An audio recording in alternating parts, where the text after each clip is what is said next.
Hello, and let's talk about fighting fake news and misinformation during the COVID-19 pandemic.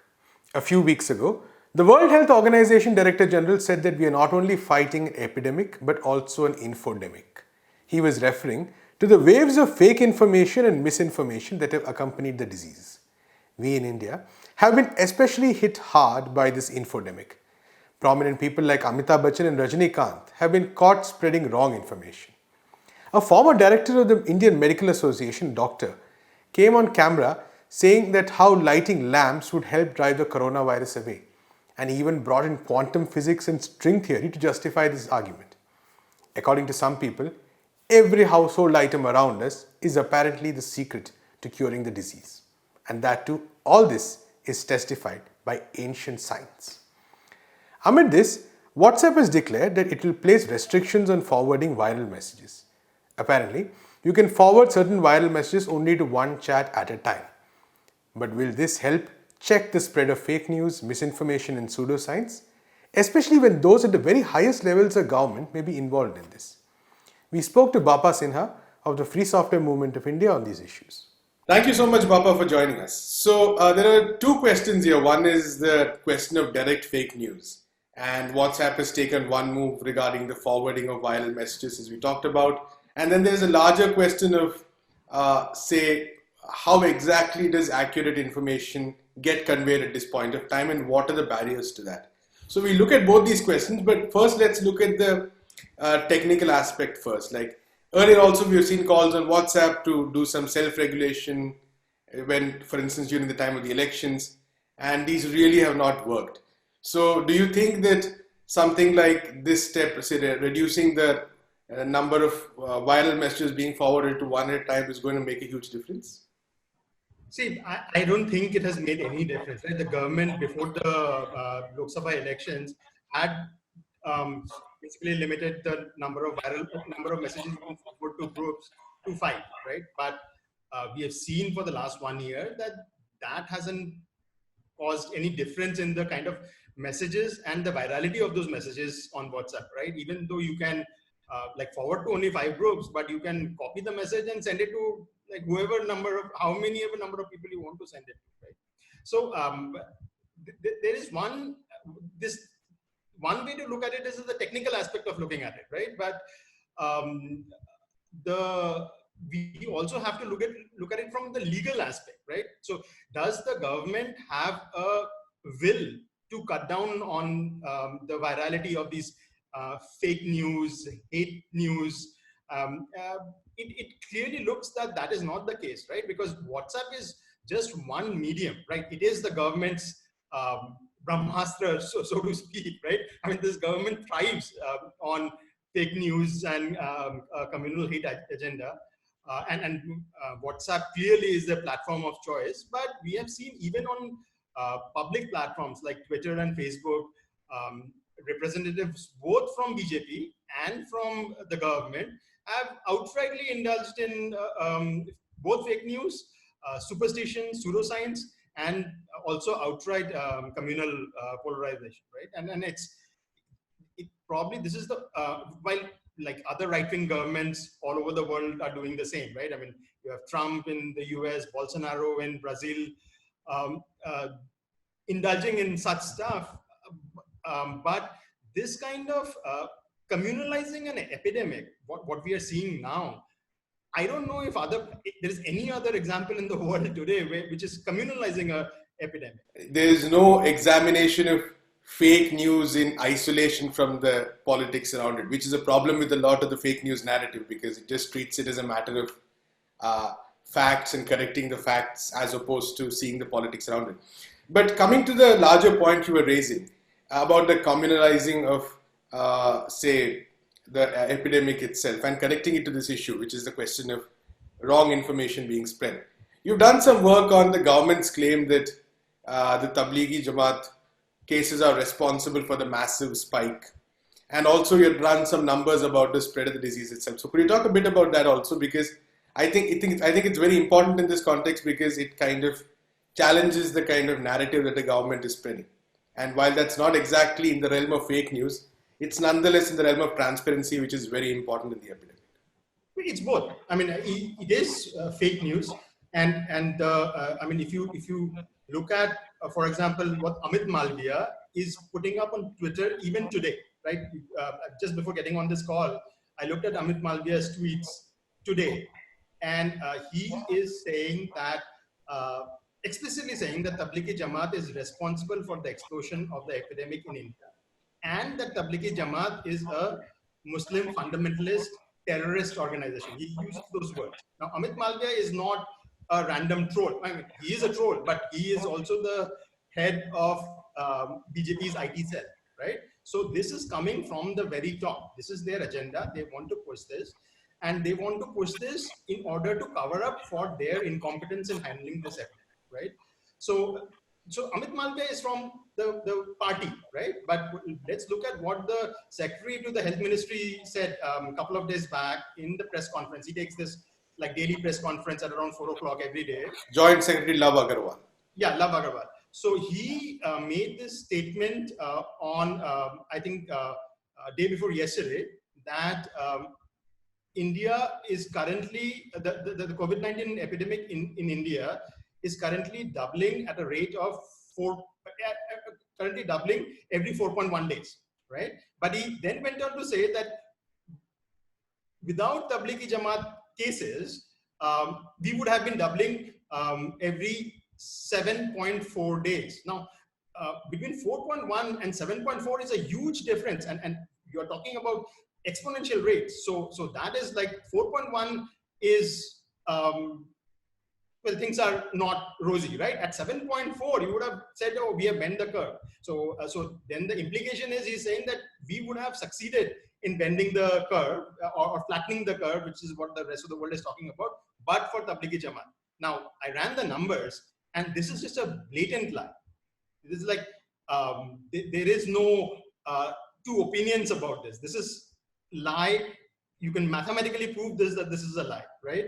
Now, what I did was, you look at March 10, the Ministry of Health on March 10 said that the total number of COVID-19 cases in India was 62, right?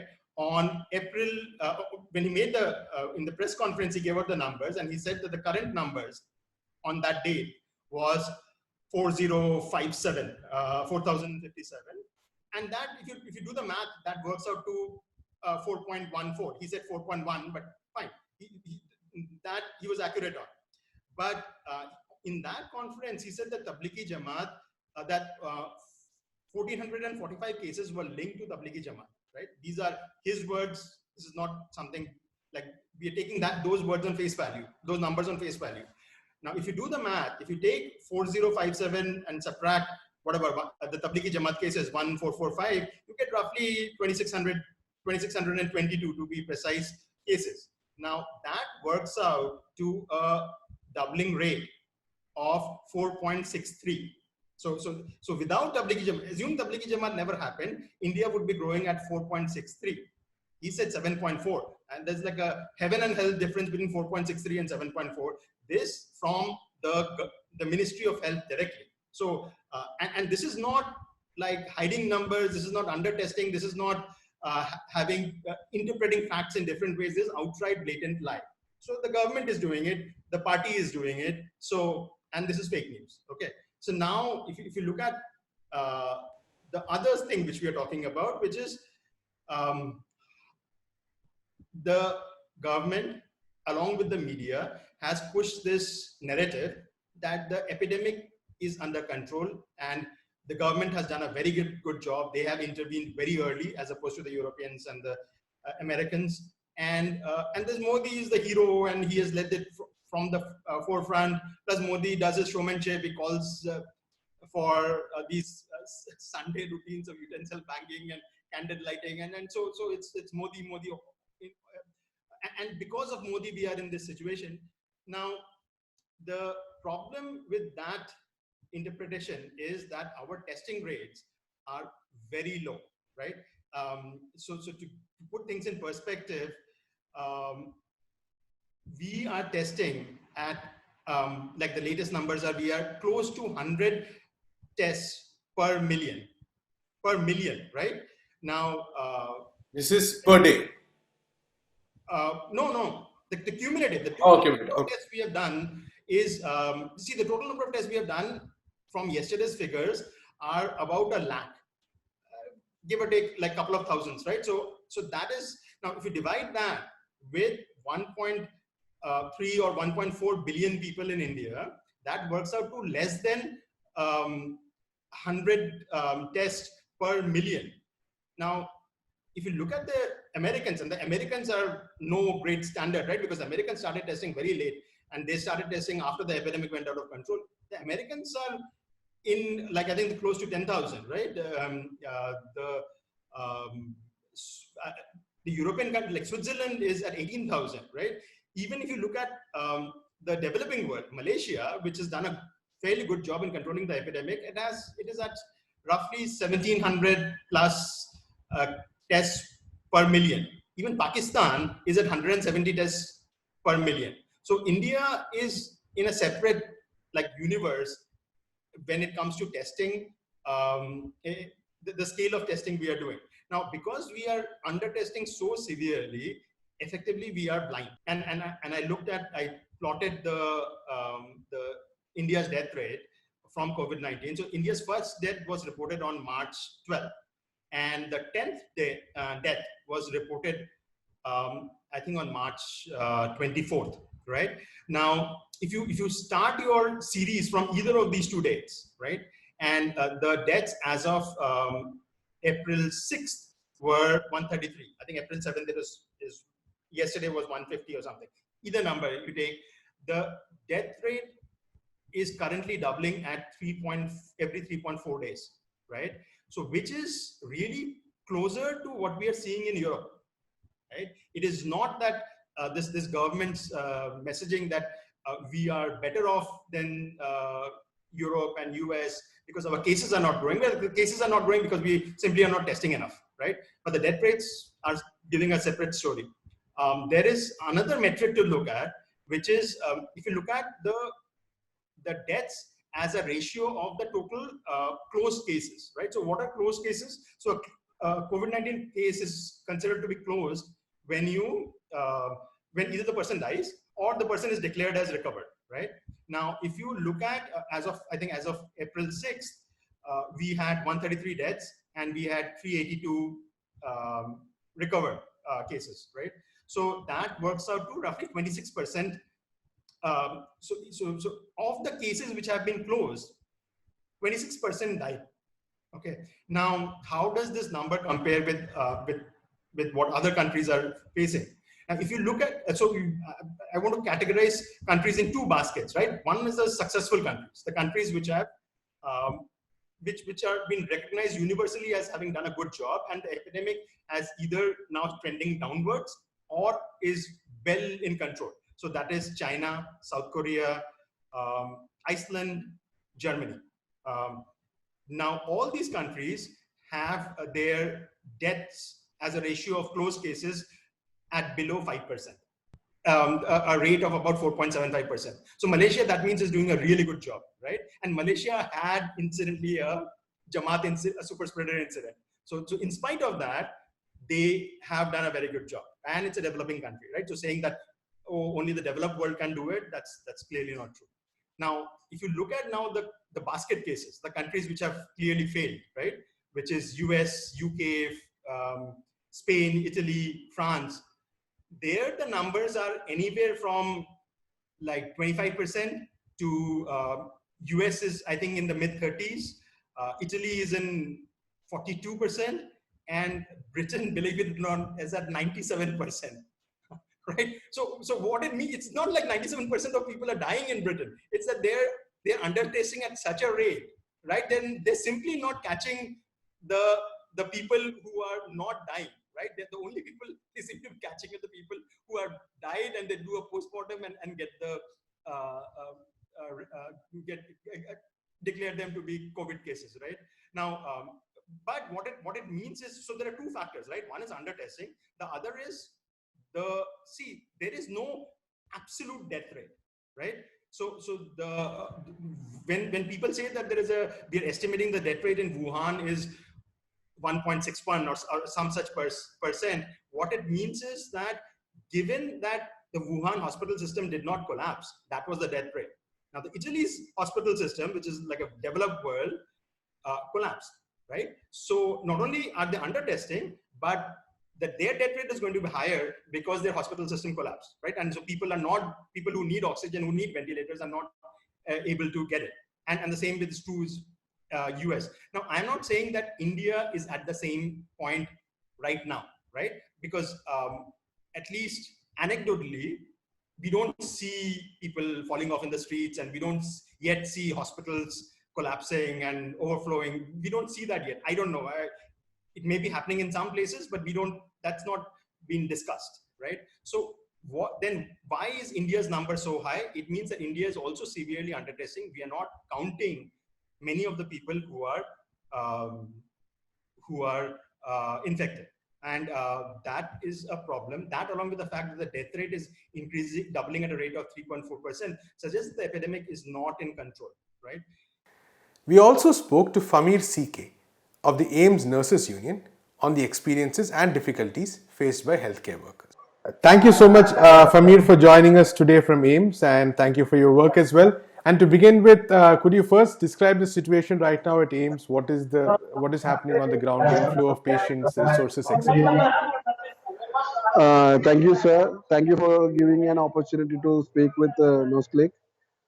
Actually, sir, in AIMS, we know that the nation is in a disaster right now. Everyone is behind the COVID-19, and everyone is doing their part to prevent and stop this disastrous condition. So in AIMS, as such, if you see, we can see that we are having daily task force meeting chaired by our director, that is reviewed daily. That means then and there decision and policies made. That means you can see a fast and furious. In a very fast manner, we are taking the decision and we are doing things here. So, being a member of a task force meeting, I couldn't see that the level of effort that is taken from the AIMS administration, that is highly appreciable.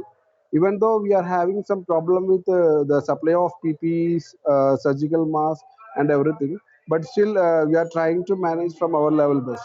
And the main part required here is that the training of health professionals and having periodical training, because if they are getting nervous, that will create a panic situation in their nation. So the thing is that in AIMS we are having a specified area designated especially for that. Trauma center is now they are converted into COVID-19 area. Beside this, we are having NCH that is another center of AIMS that is exclusively for this COVID-19 patients. And here, what we are doing is that we are just posted specialized nurses, doctors, and all other health workers to deal with these issues, and they are taking care of these issues there. So once the patient came here, tested positive, they will be transferred this specialized area, and they are given care for there. Okay. Could you also explain what is the frequency of usage of the rate of which PPE is used and has to be disposed? Just so that we also understand that when we say there's a shortage, what are the reasons for this? Actually, sir, the wearing of a PPE sounds very simple, but it's a hectic task for a health worker, because once you are in the PPE, you are just totally isolated from the world. So that just see that because of a wearing of a attire, you are just separated or isolated from the entire area. So you are not able to take food, or you are not able to take water. You cannot even use the washroom also when you are in the PP.